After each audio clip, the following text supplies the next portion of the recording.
I'm Sean from Famous Faces, and I'm really sick. More importantly, he's really medicated. And I'm Sebastian from InvestComics.com, not medicated. And this is FFFIC. My views and opinions are greatly influenced right now. It's true. This should be interesting. All right. Can you hold up all the books? I can hold up all the books, I think so. I don't want to contain germs on them. He's full of I got Gatorade. meds, Gatorade, and crystals. Breakfast of Champions, ladies and gentlemen. I love my father. All right. First up, book we both agreed Woo! was one of our favorites of the week. Batman and Robin number 6. It was awesome. Oh my goodness. Damien's a little dick, and you didn't see what happened, and it was awesome. And But it's the compliment kind of dick. He's like, oh, dude, you're such a dick. He's awesome. He's just awesome. The build-up in the last issue was like, why are you doing this, Damien? And all of a sudden, it was awesome. And Damien tells us why he's doing this. Yep. He's just brilliant. And the art, those last two panels. There's some really great stuff. And they keep doing stuff in these Bat books where they end it and you're like, oh, because you can't wait for that next one because somebody can get hurt. Batman gonna put some smack down. Batman's angry. Yeah.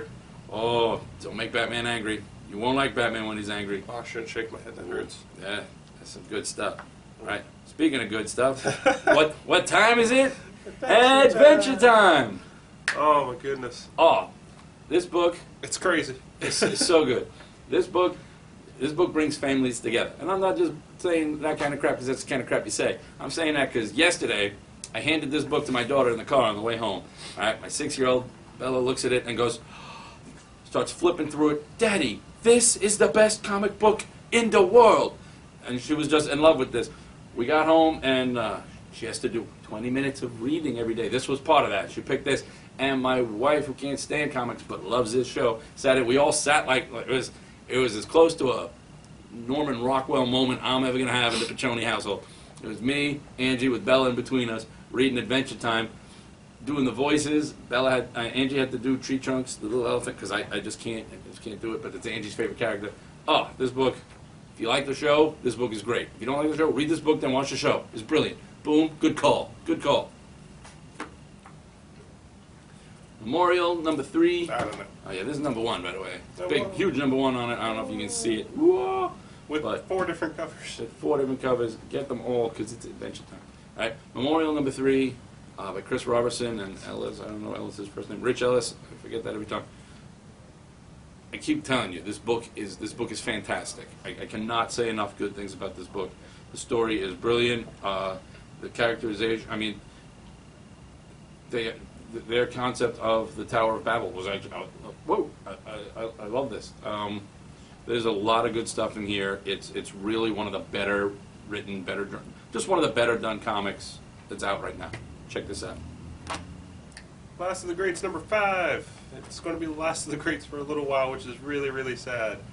Because this book needs to sell better is pretty much what the end of it said. So anyone who's watching this and has read this book and liked it, please go tell people about it so we can get a volume 2 of it. Yeah, if you're not reading this, I don't know what your problem is. Go if you're watching this and you haven't read it, what the heck? We tell you every week, read this. We need a volume 2 month, of it. Really. Yeah, we need a volume 2. We need more of this. I want the trade. The Return of the Greats is what Return the of next the Greats is one's called. going to be good. It's going to be awesome. There's so much. This is complete mind. This is just head games for superheroes. I love it. Good stuff. Good stuff. All right. Scarlet Spider. This is what's Yost's first name? Chris Yost. Yeah, Chris Yost, Ryan Stegman. Oh, that was fun. There's no other way to describe this other than so surprisingly good. I liked the first one a lot. I really, really liked the first one. Second one, I'm hooked. I think right now this is my favorite Spider book. Who knew? Actually, no, it's probably my second favorite Spider book because I think I really, really like that new Ultimate Spider-Man. But 616 Spider book, this is my favorite. This character, Salamander, for his name, it sounds weenie, but then they did some really good stuff with his actual origins. This is just a good book. This is one of Marvel's better titles. Check this out. Really, it's up to number 2. Go get number 1. Go get number 2. Read this and jump on. You read this one? No, I gave up on Batwoman. Besides the art, the art's awesome. Really? So I jumped on when you jumped off. Yep. I like the art. It's really pretty. I'm getting sloppy seconds from Batwoman. Oh, I'm so ashamed. That's weird, 'cause she's a lesbian. I know. Apparently, Good for you. Apparently, I am womanly, and works. I'm okay with this.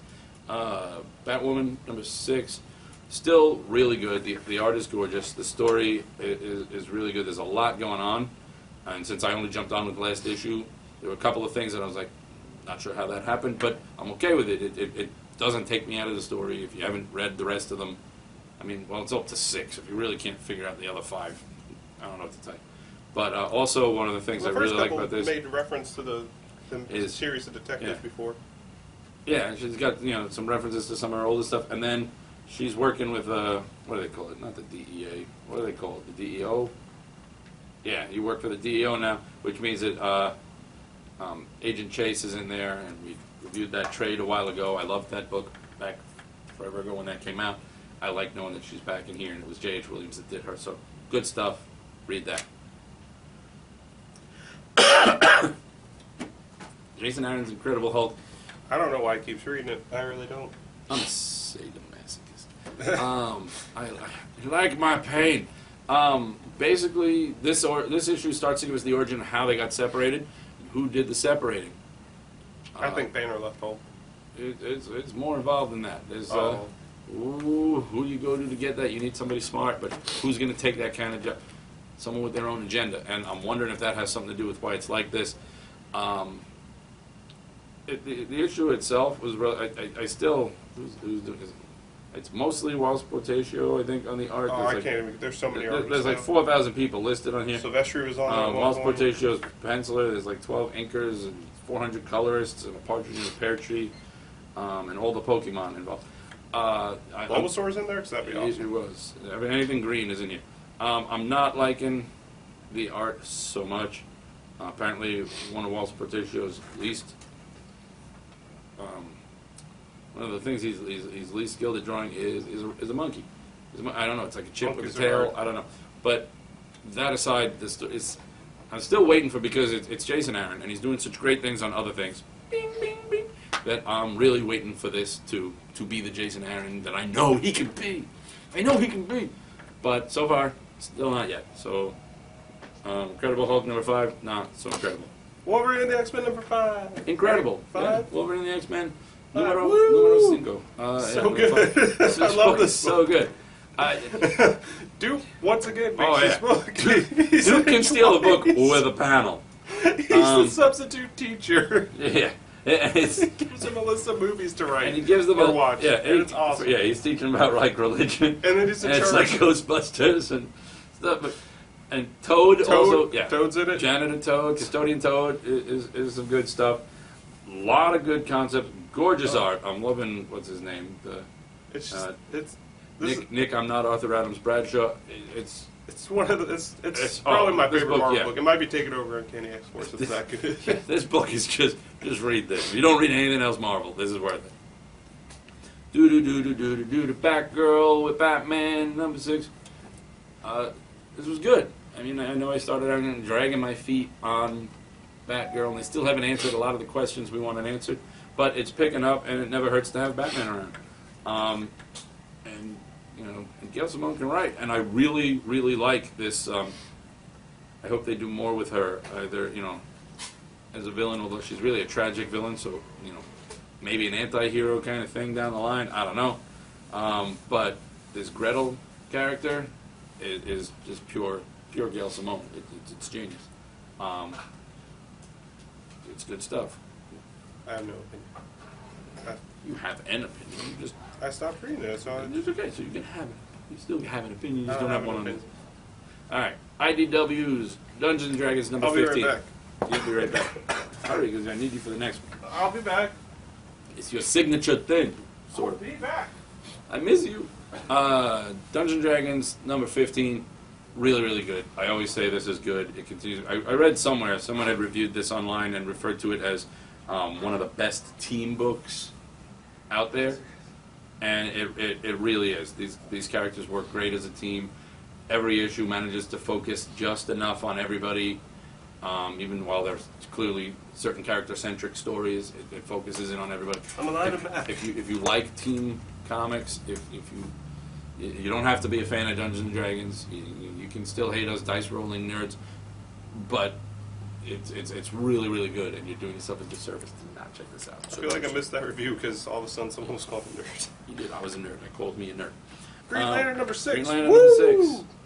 This art is awful.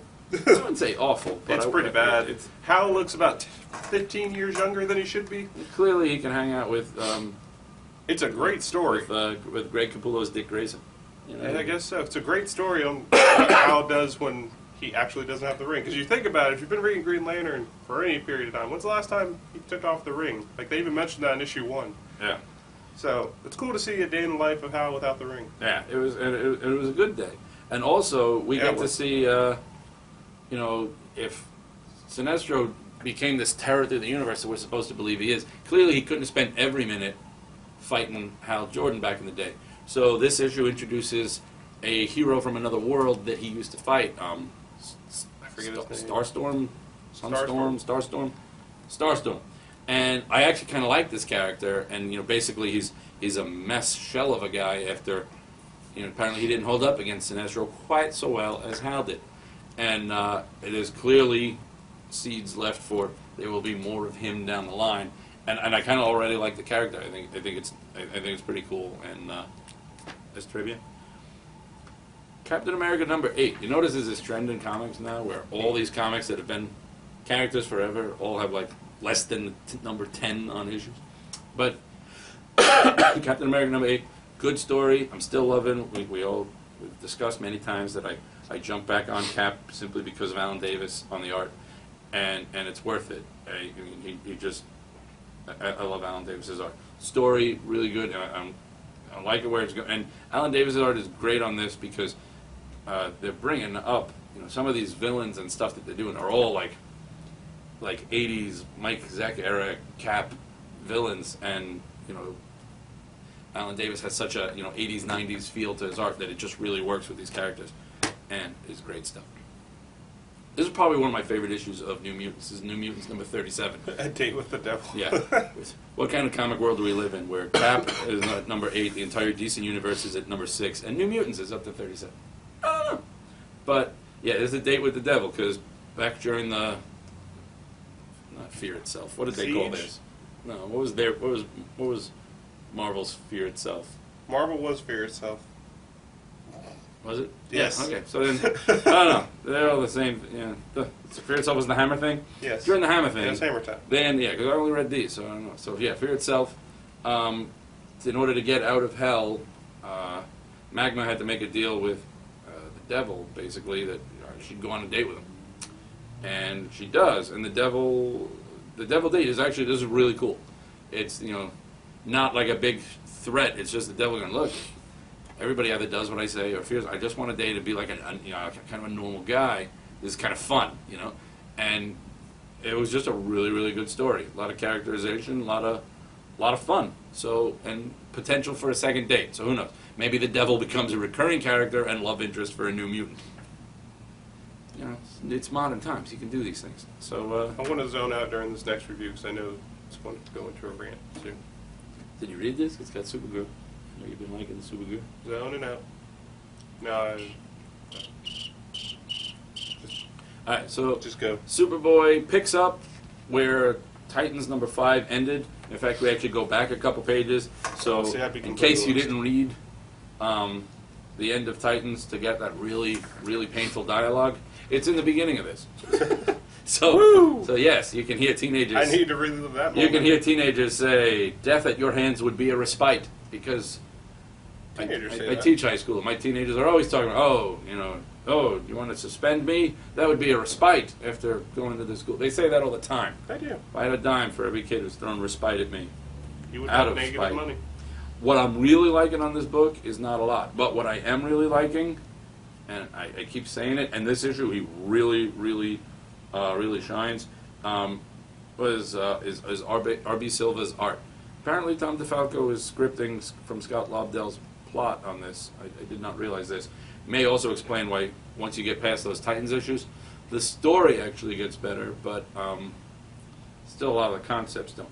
They throw back, we get our name Con-El, it's back, but apparently Scott Lobdell has signed a contract saying anytime he refers to anything from the Superboy past, he gets to piss on it, because it is no longer an honorific name of Superman's dead cousin. It's now, Khan means in Kryptonian abomination, and Con-El is abomination in the House of El, which actually sounds like a 70s horror movie, Abomination in the House of El. But the art on this is gorgeous. There are hints burst coming through in the personality to almost make me like what this incarnation of Superboy, and that's why I keep with this, as I'm still hoping that, and like I said, R.B. Silva's artwork is actually just gorgeous, and whoever's doing the coloring on this, Richard and Tanya Hori, their colors just really, it's just a beautiful book, if not a great one. Suicide Squad number 6. Wow, there's men dressed as Harley Quinn. It was like Comic-Con all over again. This was good. They finally wrote. We've always said we like this book, but the Harley Quinn moments have always been the weakest. So I was This a little tempted explains to all go the into Harley this. Quinn stuff. Yeah, this is a good background introduction to Harley. It kind of it gives you the Harley Quinn origin, but with just enough of a tweak that it explains Harley this way. So it kind of fixes that. Harley's been the weak point in this, but now we get a grip on Harley. But art's really good. I just found out this morning, or I guess everyone found out, that there's a new artist on issue 9. That's kind of but until I see him. This was a really good Harley Quinn issue. If you're a fan of Harley Quinn at all and you've been skeptical, pick this issue up. It's a great jumping on point. Yeah, there's also brief cameo appearance by a former member of the squad who. Oh yeah, he was in that. Hey guys, tell him I'm still alive. Okay, bye. Yeah, apparently, there are certain characters that just sucks to be more than others. But this is good. Good times. Thief of Thieves #1. The pairing of. It was a good first issue. Of Robert Kirkman and Nick Spencer. It wasn't amazing. It was really good. I just think the last page of it should have been like the last page of the arc, because you don't know these characters enough to care. But I thought it was pretty good. I'm definitely curious to see where it goes from here. Yeah, the last couple pages, I mean, they explained in the beginning when they set up the, not the beginning of the comic, but when they first started pitching this comic, what the concept was, that, the world's greatest thief decides he's out. So this builds to that, and then from here, this is really the exposition.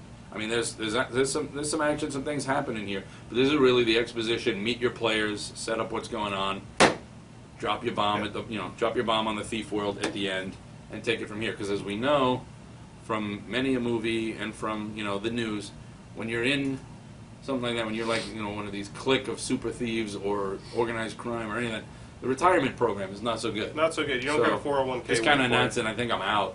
It doesn't always go the way you want it to, and that's where the rest of this is going. This first arc it's Kirkman and Spencer. I think the first arc will be good. So. And it's Kirkman, so it's good, and it's Spencer, so you don't have to know who those characters are. You're going to forget. You still don't know who the damn kids are. Yeah.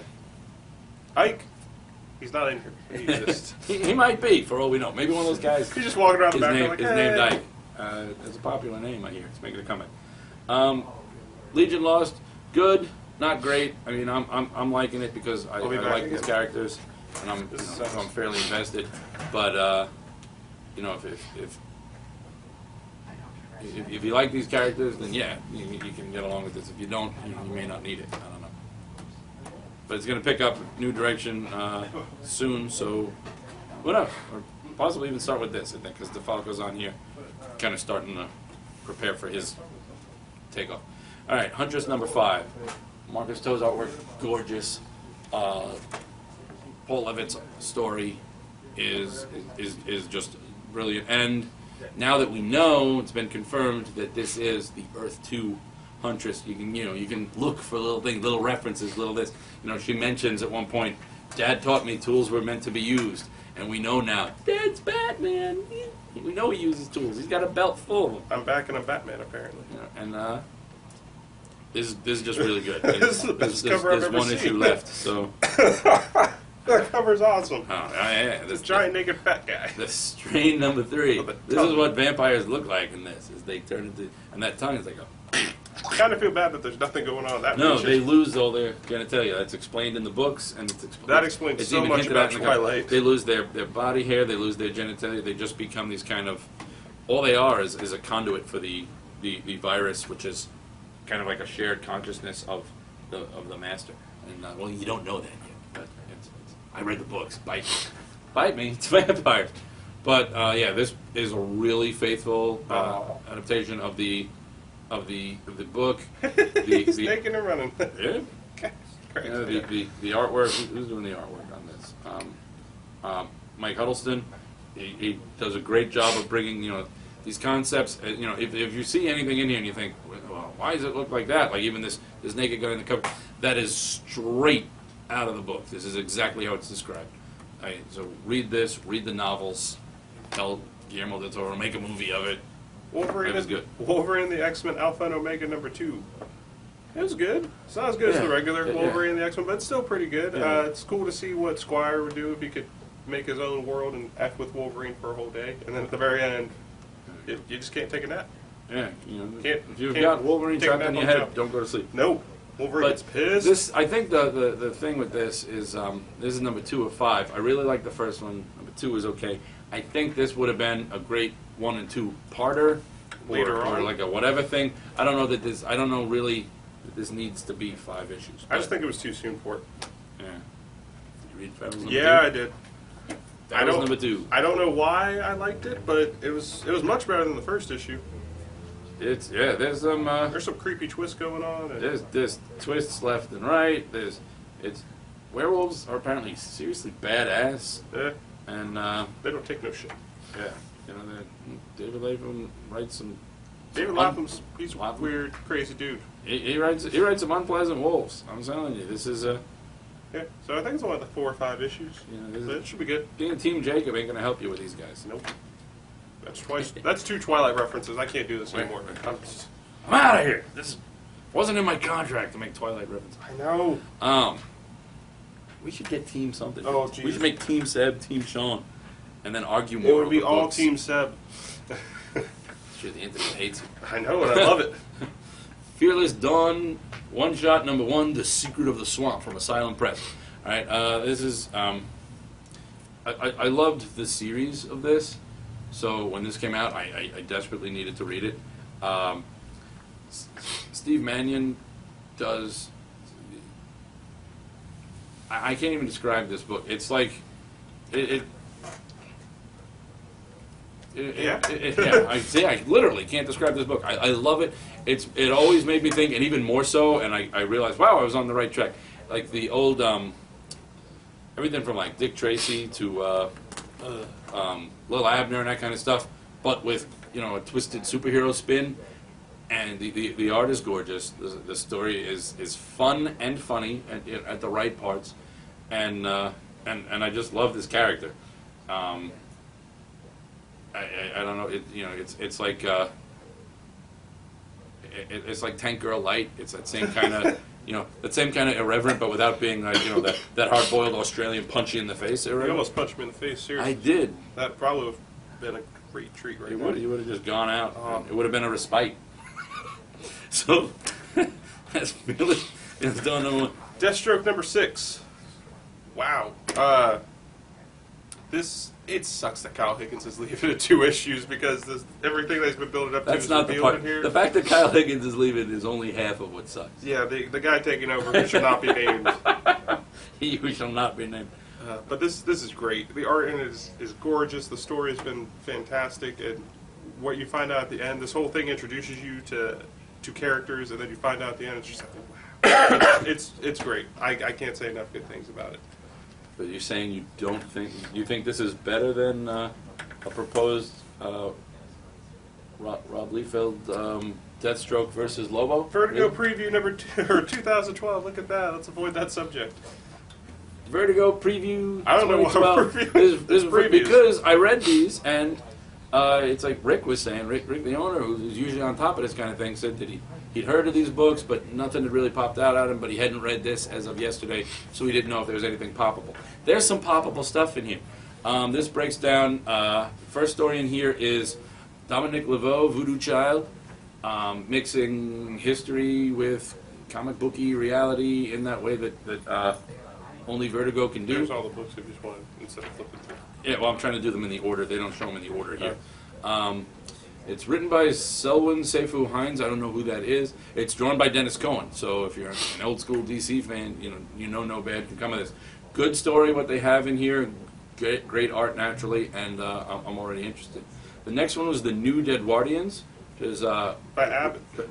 by Dan Abnett. It's weird not saying Lanning after I know. that. I didn't know he all by himself. See, I worked that into it. Oh, And fall asleep. the art is Ian J. Klabard, and this was really, I think this was one of my favorites. It's an Edwardian England murder mystery with the undead, and they're too loud over there. Someone throw something at them. And Just go.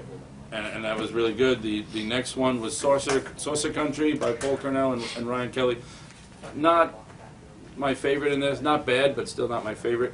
And then this one, the last one is Fairest. This one's by Bill Willingham and Phil Jimenez artwork. So of course it's gorgeous, and that's going to be a rotating book featuring the princess and female characters from Fables. So worth a look at. It's free, price is right, and there's some series worth checking out when they come out here. Army of Darkness #1. I love Army of Darkness. I love what Dynamite's done with Army of Darkness. This issue really didn't grab me. It just didn't. It just failed to. Yeah. Conan the Barbarian #1 by Brian Wood. Another Brian Wood book. Weird, 2 in 1 week. I like this book. I have no idea what was going on in this book, but I know there's some girl and she's evil, and Conan's going to F her up. There's your review. All right. So, if you like his Northlanders, I think you will definitely like this. It has that same feel to it. Ninjettes, a spin-off from Jennifer's Blood. From Jennifer Blood, not Jennifer's Blood. Garth Ennis isn't even writing From it. Jennifer Blood, no, Garth Ennis isn't writing this. That's upsetting. The characters in Jennifer Blood died, and I don't know if this is a backtrack to their origin, their replacements. It never really gave me a solid. I could feel where we were standing either way with that. It was okay, but again, it just didn't. I don't know. It didn't quite grab me the way I hoped it would. On the opposite note, Dynamite's Bionic Man #6. This book is still amazing. I'm just loving. I didn't think I could love a Bionic Man comic as much as I do, but it's really, really good. So check that out. Severed #7. Wow, that's a way to end a story. Like, holy God, this book is. Don't read this to children. Like, it will give them nightmares. I don't know why you would, but Scott Snyder, please. In case you were thinking of reading a Scott horror Snyder comic and Scott Tuff, by please, Scott Snyder to please children. make a volume 2 of this. Like, it sets up perfectly for a volume 2, and I cannot wait for it. Severed. Or Severed volume 2, whatever you decide to go That with. would work too, I suppose, Okay. if you wanted to. Or Severed. Go that right. Or, Warlord of Mars #15. I'm still liking the Warlord of Mars books. oh, there's no scantily clad women on the cover. It happens. There's plenty of them on the inside. That's good. There's another art change up, which threw me for a bit, but I mean it's still good. So go with that. Kirby Genesis Silver Star. This was really Wow, really that's good. It's got a mix of Not so good. parts on the inside, but yeah, I'm liking most of the Kirby Genesis stuff. Silver Star is just good. Secret Avengers 22. Yeah, now I read this. This is the first Secret Avengers I ever read. I read this solely because in his hot picks, Jay Katz, owner of InvestComics, said that I was going to be really happy with this because I love Secret Avengers. I've never read a Secret Avengers, but I don't want Jay Katz to be a liar, Internet, so here I am reading it. And it turned out I liked it. So, but that's really more because of this particular lineup. I like the Hawkeye Captain Britain argument. Oh That's yeah, pretty- Hawkeye and Captain Britain Out of charge. are already great. They're classic. This lineup is pretty cool. This story seems rather interesting, and yeah, just good stuff. So it's it's a brand new jumping on point. And I jumped on, so Yep. can you. Uncanny X-Force 21. It came out last week, but we got allocated, so we figured to do it this week. Another Captain Britain story. I don't know what it is. The art in it's horrible. I like the art. Oh God, the way they drew Psylocke in her outfit. Oh, Well, let's see. oh. This guy's a baby, and he doesn't know. that Psylocke actually had an outfit similar to this No, at I know one she point, did, but and it she didn't actually look looked kind of like this. It looked that bad? What, that ridiculous helmet? Yeah. It was that big? And Yeah. Ooh. Yes, it was. Ooh. That was in the first time she tried out being a hero, and I think that's part of how she became blind. I can't remember the full thing. Not But so yeah, in the much. old British one, she had this. Yeah, the helmet came out like that. He just doesn't know. He doesn't know. I don't care to Kids know. today, I don't even care. It get was off that my bad. damn lawn. That bad. So that's it. That's my review. It was another decent. I can't. It was a good story. I like this art. The only problem I had art-wise is because they're, when they go out as X-Force, they wear their matching X-Force costumes instead of their normal everyday costumes. There's a point where I got confused a couple times because Nightcrawler is holding Deadpool's head. Yeah. Deadpool's head is talking, but because of some of the coloring, you can't always instantly tell, yeah. make out that it's Deadpool's head. It just looks like yellow word bubbles coming out of Nightcrawler's elbow, his armpit, whatever. So Sometimes elbows need to talk. that threw me a bit, and is a great reason for why maybe you don't need to change costumes to go on your separate X-Force mission. Yeah. But still, it's good. I'm liking this. He's got me into it. Dean Koontz Nevermore, I really liked this series. This was the last issue, although it does end with not the end. And I'm really hoping it's not the end, because this was a good interdimensional love story that traverses different realities and has giant alien monsters attacking. So if you can't get into something like that, I don't know what your problem is. And finally, Zorro Rides Again, number 8. Yeah, this was number 6, by the way. Zorro, I'm going to need that number later. Zorro Rides Again, number 8. Good story. Zorro finally... He's still riding. He's still riding. He's riding again, still off to infinity. But Zorro finally meets an old enemy with a slight change, calling himself the Hound. I forget how you say it in para español. El Galgo, the Hound. All right, so you got the Fox and the Hound. All right, start singing all your Disney songs, but I didn't do it. It seems to be a good Zorro nemesis, which he's really kind of needed to make it work comic-wise. Good stuff. Check it out. That's it All for right. this week. We won't be here next week. We'll be back in 2 weeks. Next week we're going to be getting ready for MegaCon, so I'll be even more sick. so you won't have a FIC next week, but the week after that we're going to do twice as many books, but at the lightning speed as we break them down to simply so good or no good. And we like doing those little quick ones. So Jared's behind the camera. Hi, Jared. Jared's not waving at you, but if he would. Now he's waving at you, but you don't know. Bye, You have Internet. to trust us. We love you. All right. Most of you. Not you, though.